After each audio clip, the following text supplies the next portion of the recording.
As we reported, former Trump Organization CFO Alan Weisselberg pleaded guilty today to tax fraud. And as part of the plea deal, he is expected to testify against the company later this year. To discuss what this means for the former president, I'm joined by Andrea Bernstein, who covers Trump's legal issues for NPR. Andrea Bernstein, welcome back to the NewsHour. So we know the former president himself is not charged here, but how unusual is it for the company of a former president to be involved in criminal charges like this?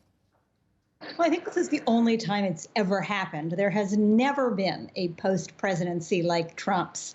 And I think what was so extraordinary about the plea deal today is here you had a man who was sort of the closest thing you could come to as a physical embodiment of Trump's business, saying, yes, Your Honor, I committed these crimes 15 times. And what exactly, remind us, what exactly is he pleading, did he plead guilty to? So just a little over a year ago, the Manhattan District Attorney charged Mr. Weisselberg with 15 felonies. Basically, the scheme was, which lasted over 15 years, was for him to lie about his income, to say it was much lower than it actually was by taking his income in things like a luxury apartment, Mercedes-Benzes for him and his wife, and private school tuition for his children, thereby avoiding taxes on millions of dollars.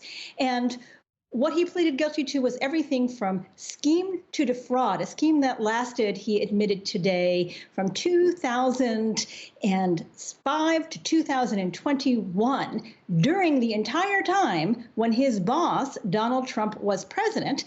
And of course, Donald Trump never divested from his business, so he was still at the top of the corporate structure at the time that these crimes were committed. So as we said, former President Trump is not named here, but this took place, as you just said, over 16 years. Is it conceivable that the former president didn't know what was going on?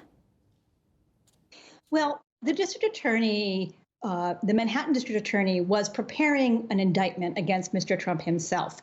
That never went forward for a variety of reasons, mostly having to do with a changeover in district attorneys. Everybody that I know that has ever worked for Trump, and we saw this in the January 6 hearings, everybody that seems to work for him makes it clear that he has a very sharp eye on what is going on around him. That said, he was not charged. His company has pleaded not guilty, and there's been no evidence introduced of his personal knowledge, except that we did hear today in one of the counts that Donald Trump paid some of the benefits, the private school tuition, from his own personal account, and also kept a record of some of these payments. As to whether he knew it was illegal, that's a question that remains unanswered at this point. So he signed his name to some of the checks, but it's not clear that he knew what was going on. Is that it? That's exactly right. And I think, let's not lose the significance that his business, the business named Trump, is charged with a crime. And that, as we said, has never happened before in the history of the United States, and also very serious crimes. And under New York law, when a top executive says, I committed a crime, it's a very short road from there to convicting the company. Now, the company hasn't pleaded guilty. The company is, in fact, slated to go to trial in October. But now, with the guaranteed testimony of Mr. Weisselberg, who is going to say, I did these things, I defrauded the taxpayers of the money that they deserve to get so I could personally benefit, there is no clear way, prosecutors have told me, that the company can get out of that. And can you give us a sense, do we know what kinds of questions Alan Weisselberg is going to be asked this fall at the trial? Right, so there's no indication that he's going to say, Donald Trump knew any of these things I did. But what he has promised to do, under penalty of getting a much more severe sentence, is to answer questions truthfully. So this will be a chance for the jury and the public to get all sorts of detailed questions about how this scheme worked, how it was played out across the company, which other executives were involved. This is a very embarrassing, detailed look at a president who was so secretive. He went to the U.S. Supreme Court twice to keep his business records out of the hands of the Manhattan District Attorney. So we expect to learn much more about his company if, as expected, this case goes to trial. And that could be very embarrassing, particularly since Mr. Trump is, as we know, considering another run for president. And just finally, Andrea Bernstein, while all this is going on in New York, down in Florida, having to do with the FBI search of the former president's estate at Mar-a-Lago, a judge ruled today that the Justice Department needs to go back and redact any language it doesn't want made public in the affidavit that ended up being used seeking that search warrant.